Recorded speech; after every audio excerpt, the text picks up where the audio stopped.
Welcome, everybody, this evening. The Groton Public Library is thrilled to have Dr. Rachel Geller here. She is the author of Saving the World, One Cat at a Time, What I Know About Cats and What You Should Know Too. The Groton Public Library does own her book, but you'll have to be put on hold because it is currently checked out. It's very popular. And this is part of our summer reading theme, Tales and Tales. So we've got dogs and cats and coyotes and all kinds of animal programs coming up. But Rachel's been all over Connecticut and continues to be as a humane education specialist and a cat behavior and retention specialist by the Humane Society of the United States. And it also mentions that you're a cat chaplain. You want to tell us a little bit about that? I'm just going to turn it over to you, Rachel, because you know what you're doing, and I just want to hear what you have to say. So Rachel's asked if you have questions, if you could type them in the chat so that I can monitor them, and I will feed them to her when we are ready for that. So I welcome you, Rachel, to Groton, Connecticut, and wherever else everybody is here. And thank you for joining us, and let's learn about cats. All right, let's learn about cats. So I have a little presentation, but I'll answer your question first. So I am a certified pet chaplain, and I do provide pastoral care and comfort to people who have lost a pet. Many times I feel like in this society, when a pet loss is not often viewed the same way as human loss. So many people feel, oh, you can just go get another dog, or it's just a cat. And people often feel like they don't have somebody to turn to. So as a pet chaplain, I'm there to be with people on their journey through their grief.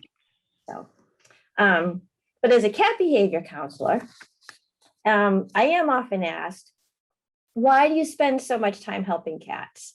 Why don't you want to devote your time to helping people? But the truth is, when you help cats, you are also always helping people. People tend to assume that if a cat has a behavior problem, the problem must be with the cat. Most of the time, this simply isn't true. Many of these cats are not difficult, and they don't really have behavior problems. The fact is, they're humans have problems, and this creates problems for the cats. Whenever a human being has a serious problem, such as illness, bereavement, job loss, divorce, a pandemic, you will always find a cat suffering at the end of it. So you never really help a cat without also helping a person. Now, don't get me wrong, I help a lot of people whose cats won't use a litter box. Cats will scratch on everything except for that lovely scratching post you brought home. And what should you do when you bring home Fluffy as a companion for Puffy? And as it turns out, Puffy didn't want a new brother or sister all that much. But I also help people in distress. For example, recently a woman contacted me to say she would have to surrender her cat. She started off the conversation by saying she was sure there was nothing I could possibly do. She had cancer and several small children. She was terrified, exhausted, and overwhelmed. Amidst all of this, she had an older cat, and she was feeling bad because she couldn't give the cat enough attention. This woman and I talked for a very long time. I listened to her describe her situation. Eventually, I said, your children are stressed because you're sick, but they're going to feel even more stressed and even more unhappy if they lose the family cat at the same time. I also reminded her that cats are fundamentally loyal, caring, and incredibly perceptive animals, something probably a lot of you already know. So if her cat didn't get the same amount of attention for a period of time because she was getting treated for cancer, well, that's okay. That cat is part of the family. I explained to her that the cat would surely prefer to give up some attention temporarily rather than to be separated from her family permanently. Sometimes people just need to be reassured. By then, the woman was crying. She said to me, Do you really think it would be okay for me to keep my cat? What I learned was that the woman really didn't want to give up her cat after all. She wanted to do the right thing. She just wasn't sure what that was. She kept her cat, and I promised her my help and support. And that's what I try to do every day. Work to solve cat behavior problems so people don't have to sacrifice the cats who they love. I do a lot of cat behavior counsels, between 900 and 1,000 every year. And I do them all completely free of charge. It's my personal mission in life that I never want there to be a financial barrier preventing people from keeping their cats in their homes. But when you do that much work with that many cats, you start to notice some patterns. So I'd like to highlight a couple of interesting things that a lot of people think. First, cats do not use their pee or poop to act out for revenge or spite. Oh, I hear tales of woe. She peed on my bed to teach me a lesson. She peed on the laundry because she was mad at me. She peed on my luggage because she was upset that I went away on vacation. She peed on my shoes because she doesn't like my new boyfriend. Well, that one could be true. Cats are very good judges of character. But in all seriousness, I want everyone to know that cats do not pee inappropriately out of spite or revenge. I understand that it's easy to assign human qualities to our cats because they really do share so many of our emotions. But spite and revenge are qualities we humans can proudly call our very own. Cats don't communicate or try to teach us lessons with their pee or poop out of the litter box. Second, that big basket of toys you have sitting in the living room, and every once in a while you throw a few on the floor. That is not what I mean when I say play with your cat. Throwing a bunch of solo toys on the floor is not play. With solo toys, the cat has to be both the predator and the prey. This isn't very realistic to your cat. So many times people say to me, oh, my cat doesn't like to play. My cat doesn't play. But the problem is we don't take the time to properly trigger the prey drive for the cat. What you really want to do is play with your cat with a fishing pole type toy. And do this twice a day for about 15 minutes each session. And when you're playing with your cat, keep in mind that play is supposed to resemble and simulate hunting. For your cat, the most important part of the game is the capture. So many people think the point of the game is how long you can keep the toy away from the cat. As soon as the cat gets close, whoosh, we take it away from the cat. But the truth is you want to let your cat have multiple captures. Your cat will feel empowered and happy with the physical, tangible success that comes from watching, stalking, pouncing, and ultimately catching. The capturing is the rewarding part. The capture releases all those feel-good chemicals. The capture makes the cat feel confident. She's queen of her territory or king of his castle. When you're playing with your cat, stay with the game for a little while. Intersperse the chasing and pouncing with plenty of captures. Finish the game with one last final successful juicy capture. Now to make it a perfect play experience, give your cat a little treat right after that capture. And this simulates the feast after the hunt. This will really make your cat feel confident, happy, and satisfied. The little treat after the play session is so important because cats expect a catch and kill. So it's realistic and rewarding. So on that topic, now let's go to laser pointers. I really wish pet supply stores did not sell laser pointers as toys. They were developed to be used for PowerPoint presentations in the office, and that is where they should stay. Laser pointers are actually the cause of so many behavior problems in cats. Your poor cat is on this futile chase, pointlessly trying to capture this little red dot that can never be captured. Certain of a sure cat, your cat's certain he's going to catch it. He sees it, he pounces, only to find there's nothing there between his paws or between his teeth. It's kind of like teasing your cat. I don't think it's a really nice thing to do to your cats, to be honest. Laser pointers actually can create frustration and anxiety in cats, the exact opposite of what we want to do. It also can create problems between companion cats. When you use the laser pointer, you leave the cat frustrated and he wants to get that capture or catch somewhere. And he might take it out on the other cat. And usually this isn't really acceptable to the other cat. So laser pointers can be the cause of behavior problems between companion cats. A cat who's teased with a laser pointer may try to attack or bite a companion cat or even the humans in the household. A lot of times people will say to me, oh, my cat is biting my ankles when I walk by.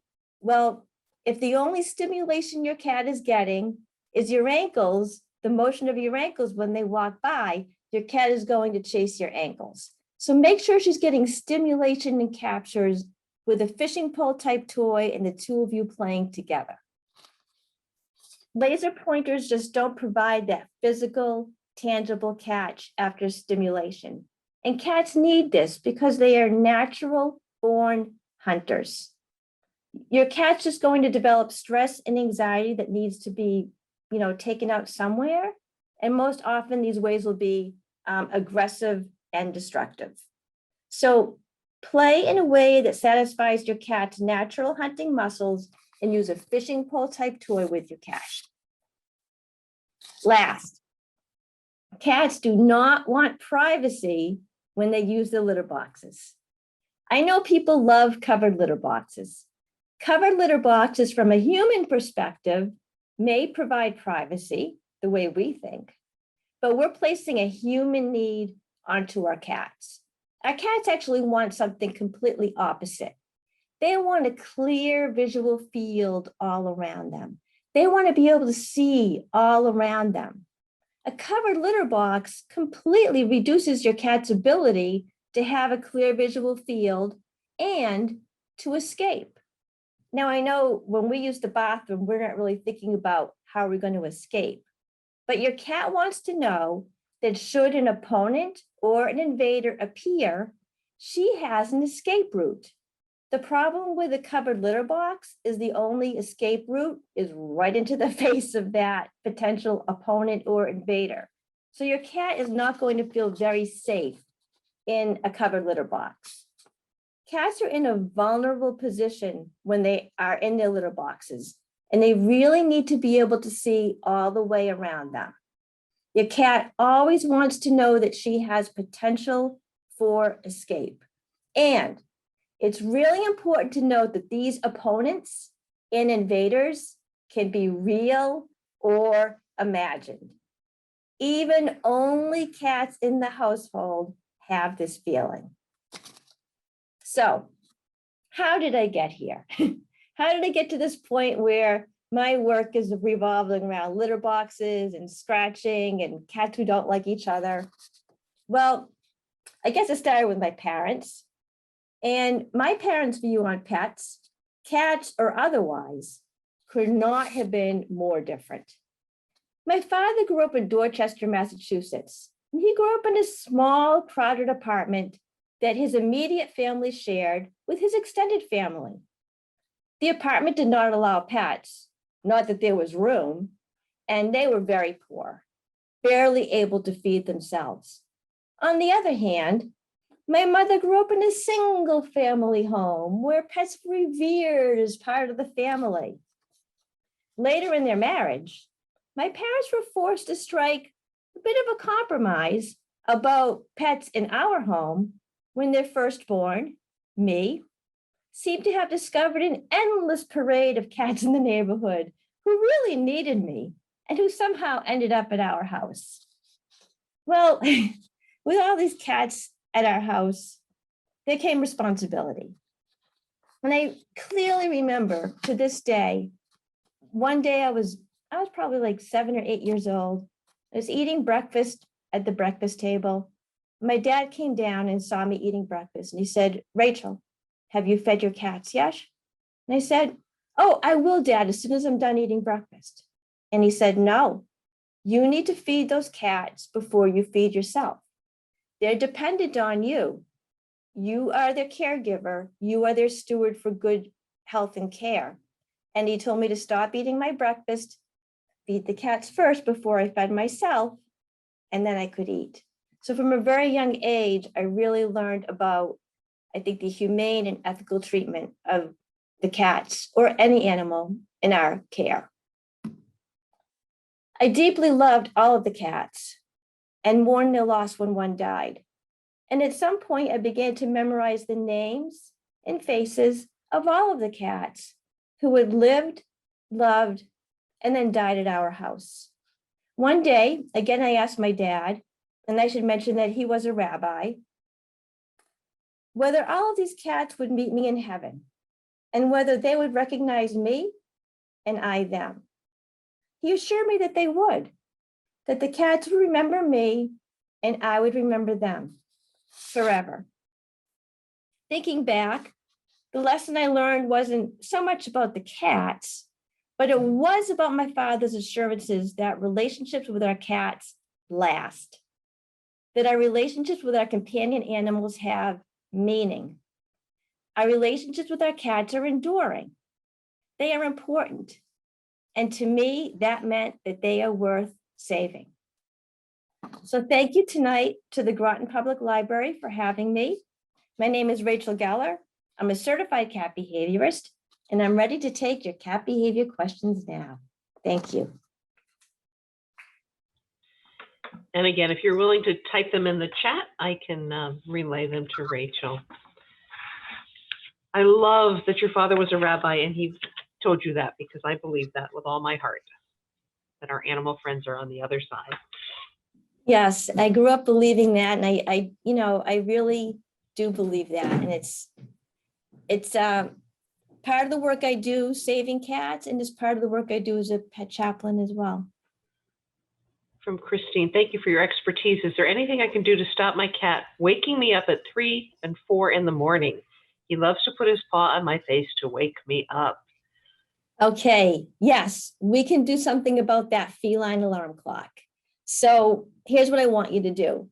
I mean, in general, think about like how our lives and schedules work and how our cats' lives and schedules work. So we're busy during the day, we're at work, we're running our errands, we're doing our thing.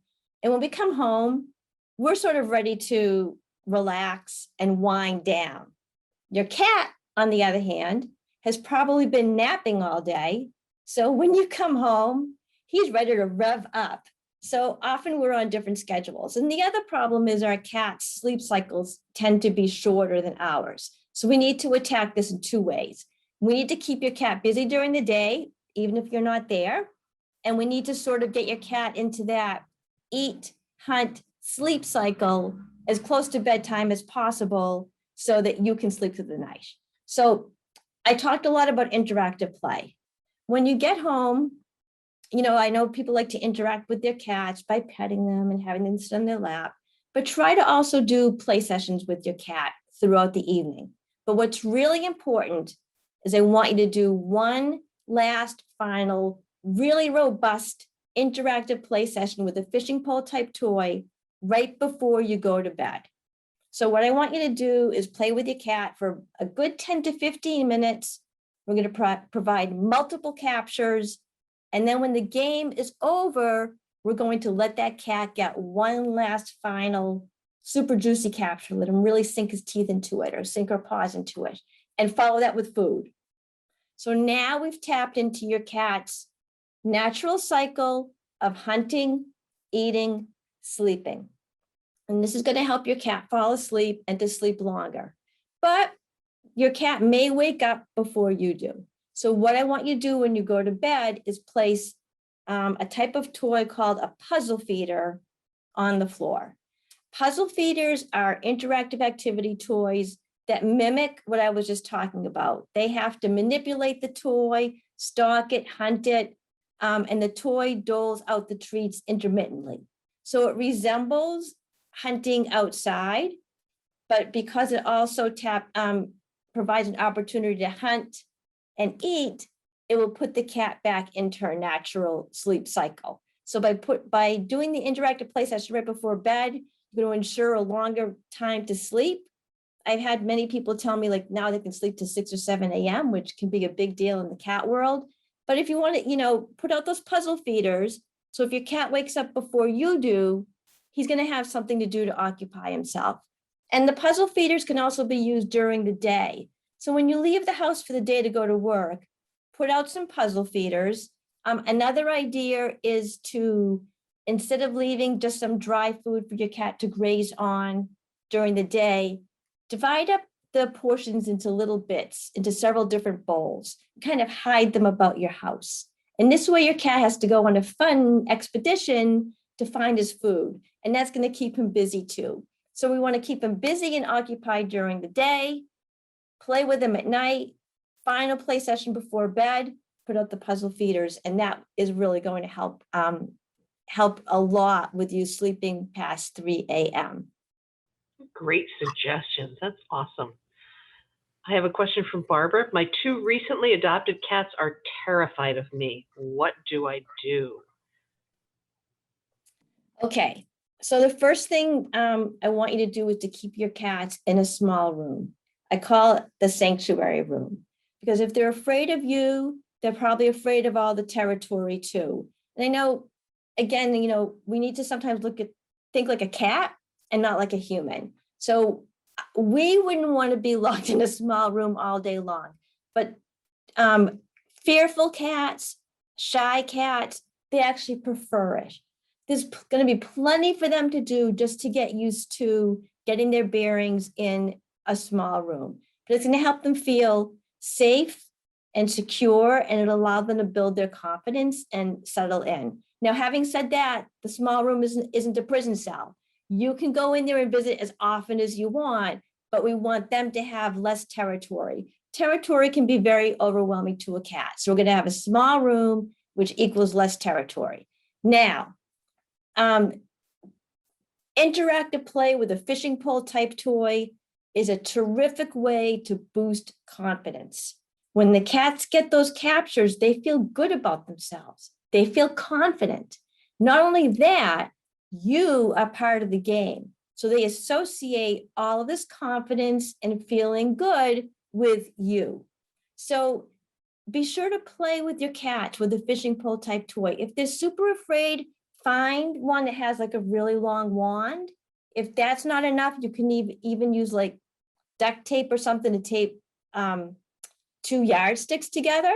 You can be creative and make a good comfort zone between you and the cats if they need longer than that wand. And then what you can do too is, I'll use my Starbucks straw to demonstrate. So say you have a wand like this, and they need to be a certain distance away, you can gradually move your hand down every few days. So you're getting closer to the cat. And you can do that incrementally so they don't even realize that you're getting closer and closer. So use an interactive fishing pole type toy to play with cats who are shy and terrified of you. But the other thing we want to do is something called desensitization. And that's a fancy way of saying we want to do a little bit each day so they get used to you at a certain distance. So here's what I want you to do. Find that distance, whatever it is, where you can walk to them, and you're right on that cusp of where they're going to run away and hide. Find that place that you can walk to and they'll accept you. Find that place that you can walk to and they're not going to hiss or growl or show motions that want to back up. Whatever that place is, it might even be the doorway of the room. Whatever that spot is, that's going to be our starting point. And conduct as many sessions as you can during a day. Just walk to that point. Don't go any further. Hold it for a few seconds and then back away. And do that as often as you can. And when you can do that and the cats are no longer showing signs of fear or they're going to run away, we can then begin moving an inch closer and then do the same thing. Walk toward the cat in this new spot that's now an inch closer to the cat, hold it, don't go any closer, and then back away. The more these cats see that you understand them, the better things are going to be. So go at the cat's pace. In these matters, it's always best to go at the cat's pace. And in general, just think of doing things that are non-threatening. For example, you can just sit in the room with them and have something in your hands and your eyes on that item in your hands. That's non-threatening. So sit in the room, sit on the floor. It's always good to be on the floor rather than towering over them. Have your laptop or your iPhone or a book in your hands. Update your Facebook, call your Aunt Betty, reply to some emails, whatever. But have your eyes on that item and the item in your hands. That lets your cats know that you aren't a threat. If you want more, this was the bullet point version. If you want more detail, please go through my website, drrachelcatbehavior.com. I respond to every inquiry. Sometimes after I do a seminar like this, it might take me a couple of days to get back to you, but I will get back to everyone and I'll answer every question completely free of charge. So if my kind of presentation version of my answer isn't detailed enough, feel free to reach out to me. But those are the basics for getting terrified cats to get used to you. That's awesome and very generous of you with your time. Janet wants to know, why do sibling cats, brother and sister, not get along? This is the second pair that I have had.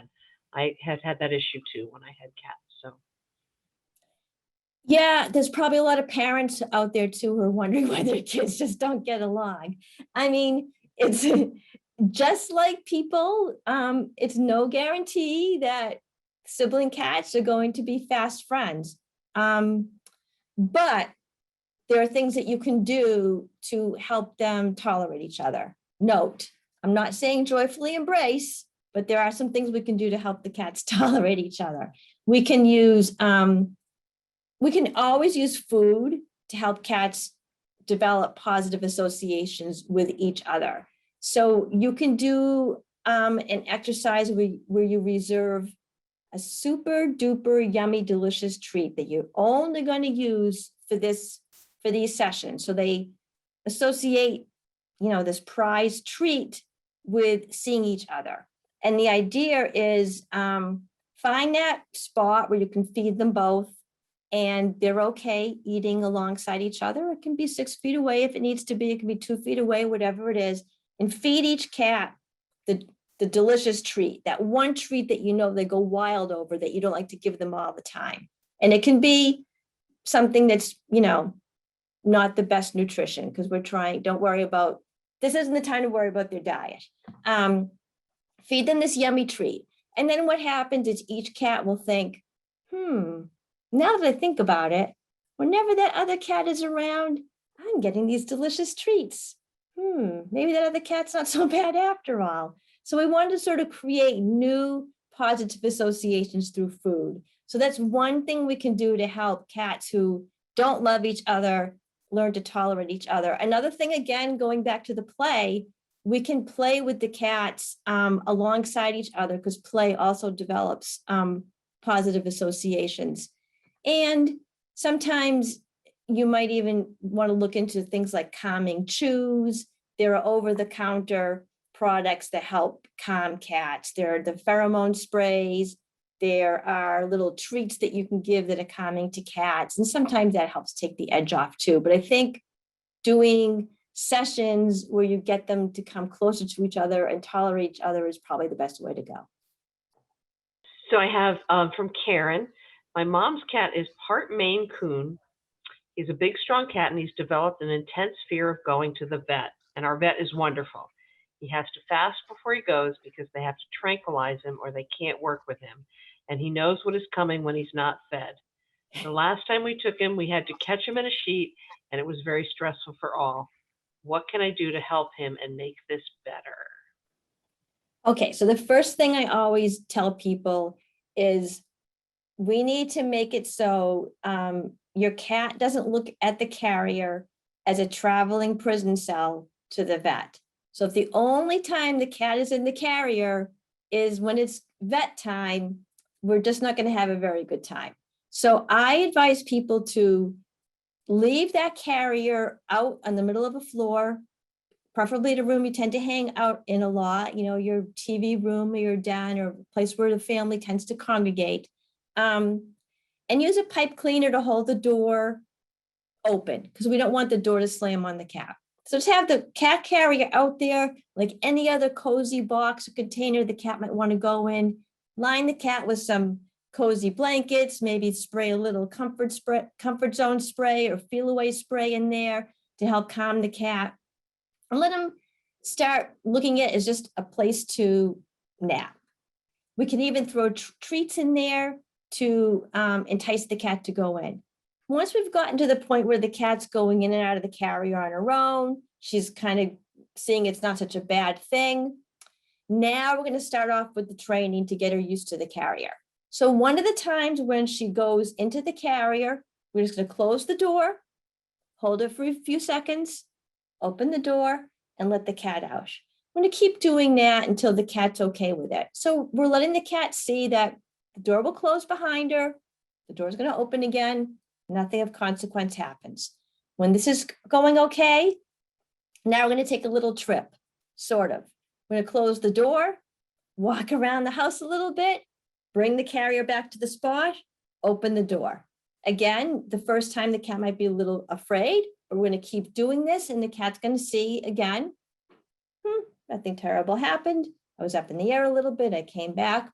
End of story. Nothing bad. No terrible consequences. When that's going okay, now we're going to go out to the car. We're going to drive around the block. We're going to come back. So you see what I'm doing here. I'm gradually, very incrementally, I'm giving the bullet point version, adding a little bit more so the cat sees that nothing bad happens. And the majority of the time, the carrier's just sitting on the floor doing nothing. So when things happen intermittently, the cat learns that bad things don't always happen with the carrier. But if you're only using it to go to the vet, bad things always happen with the carrier. So we want to sort of reframe that a little bit.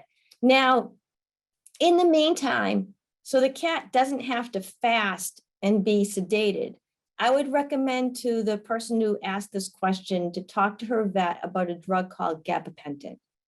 This is what I recommend to all of my clients whose cats are either terrified of the vet or whose cats turn into Cujo when it's time to go to the vet.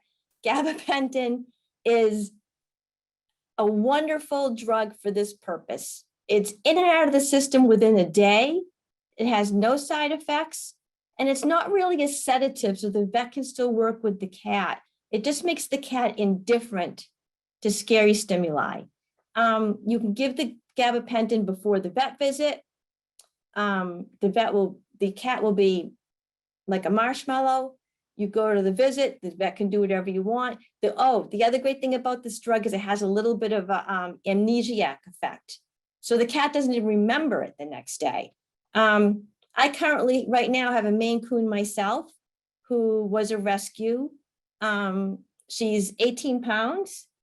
And she is a cat that is extremely ornery at the vet.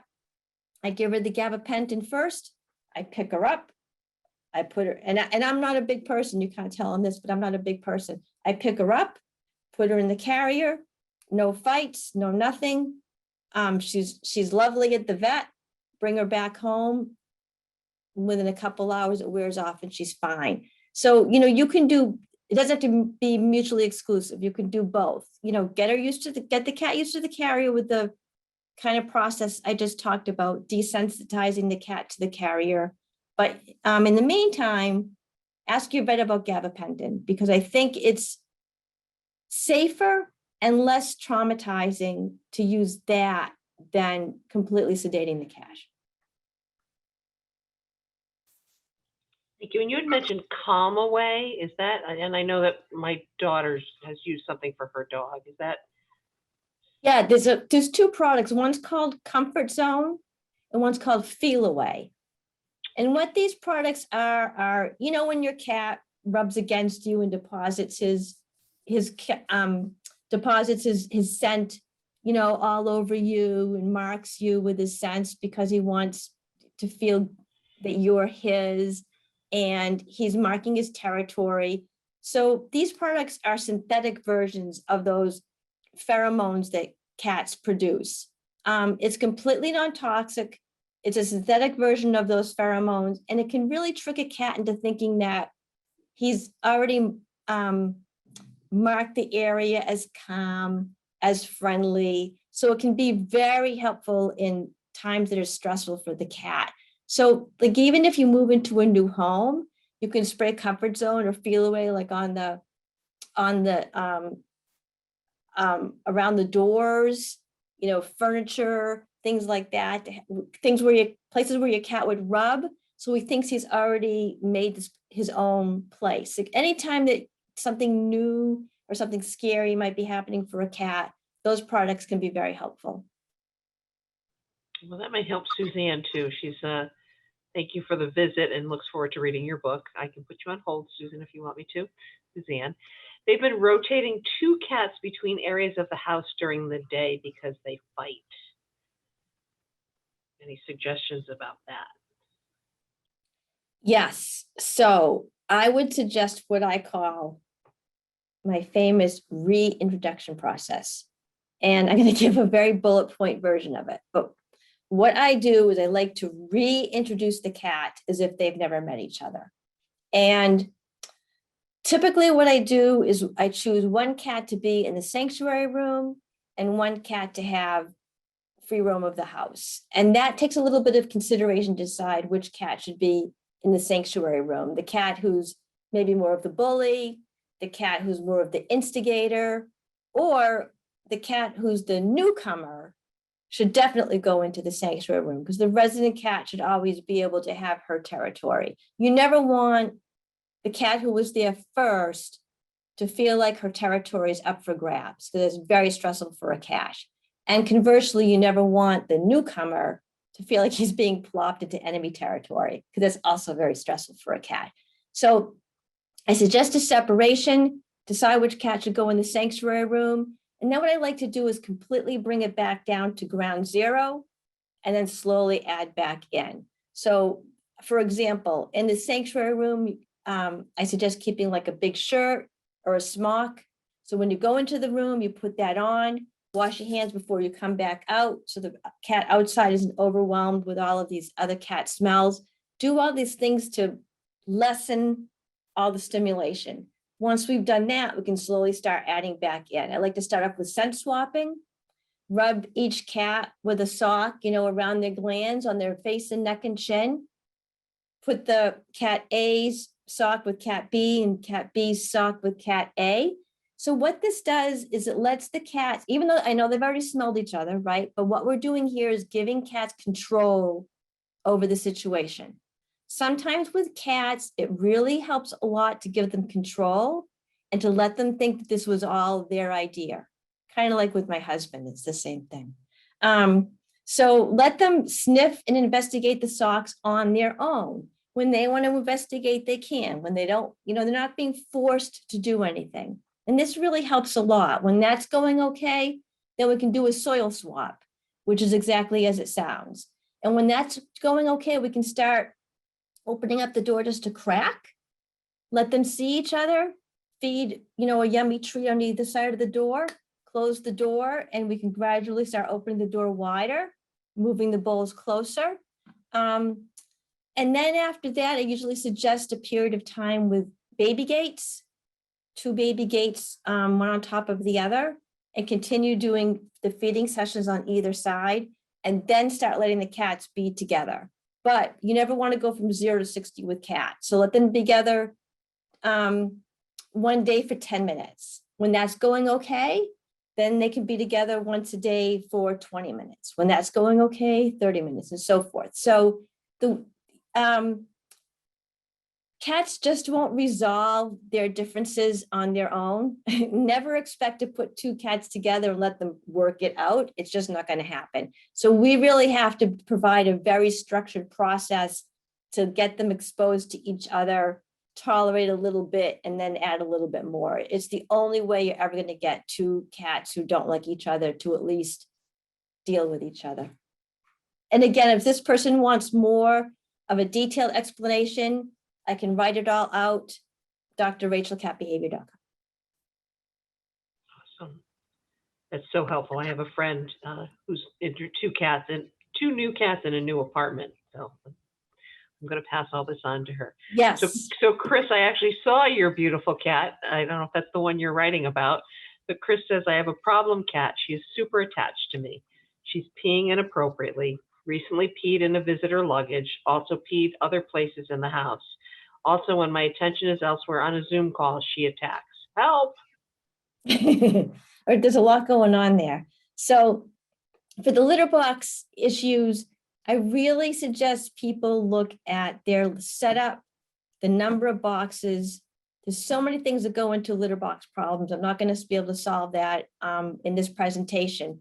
But typically the problems I most see cover litter boxes, take the cover off, the boxes to place in the room where the cat can't see out of the entrance of the room. So maybe move the box to the opposite wall. Sometimes boxes are tucked too tightly into corners, pull it out. If the box is flush against a wall, your cat perceives that as a barrier to a visual field. So pull the box away from the wall. People tend to like their litter boxes in basements, mud rooms, maybe not convenient. But if your cat has to go, spelunking in an archaeological dig to get to her box, she just may not want to use it because it's not convenient. So think about boxes that are in attics or in basements. Think about the litter you're using. Is the litter too perfumey? Is it a soft, sandy texture like they would find outside? There's so much that goes into litter box use. And if even like plastic liners, a lot of cats don't like those because their claws can get stuck in the liners and the urine pools in the plastic, which isn't too enticing. There's a lot of stuff that goes into litter box compliance. So this is something I'd want to do a little detective work and figure out what's going on. As for the attacking when you're on the Zoom, here is a great time to use a little technique I call distraction and redirection, and pair that with the interactive play. So you're doing your Zoom, your cat wants some stimulation, your cat wants some action. So when your cat goes to attack you, what I want you to do is distract and redirect. Throw a crinkly ball, throw something that makes noise, distract your cat with a toy. When you distract your cat with a toy, you shift your cat out of that anxious mode into the positive mode of a hunter.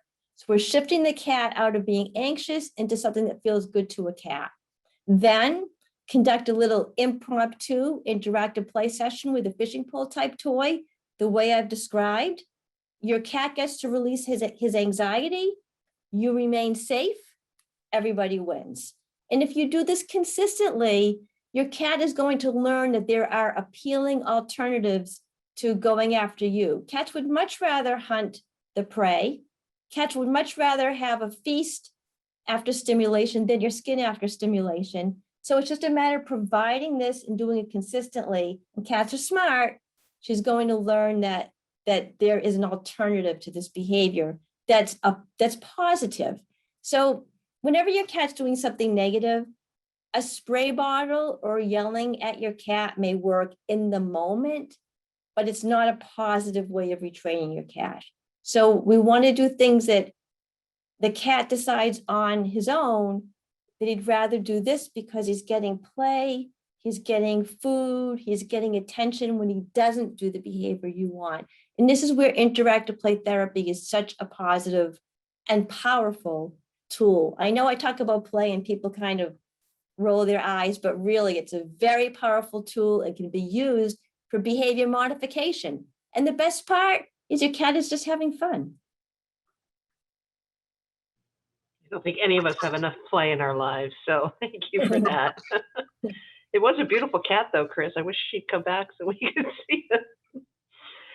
Angela's right. So we took a cat, and we took in a cat who was part of a colony, but really friendly, affectionate and playful. Now that she's indoors, she's become quiet, quite aloof and avoidant.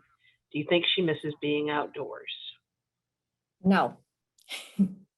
Um, I want to state that it's a myth that cats love being outdoors. Cats like predictability. Cats don't like the unknown. Your cat's best life would be if you do the same thing at the same time every day. You never went on vacation. You never had visitors. You did the same routine all the time. Whether or not your cat is confident, cats don't like the unknown, and the outdoors is filled with the unknown.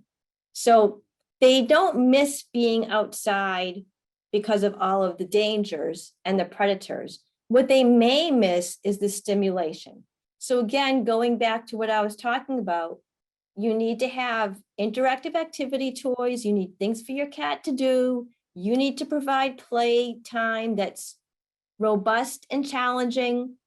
Hunting opportunities, puzzle feeders, cat grass, vertical space. Vertical space is really important. Your cat can think that she's navigating a very long journey throughout your house with vertical space. So we tend to look at our world horizontally. We think about how much space, our refrigerator sits on the floor, our tables sit on the floor, our desks sit on the floor, but cats look up. So, you don't have to buy all kinds of expensive cat trees or perches.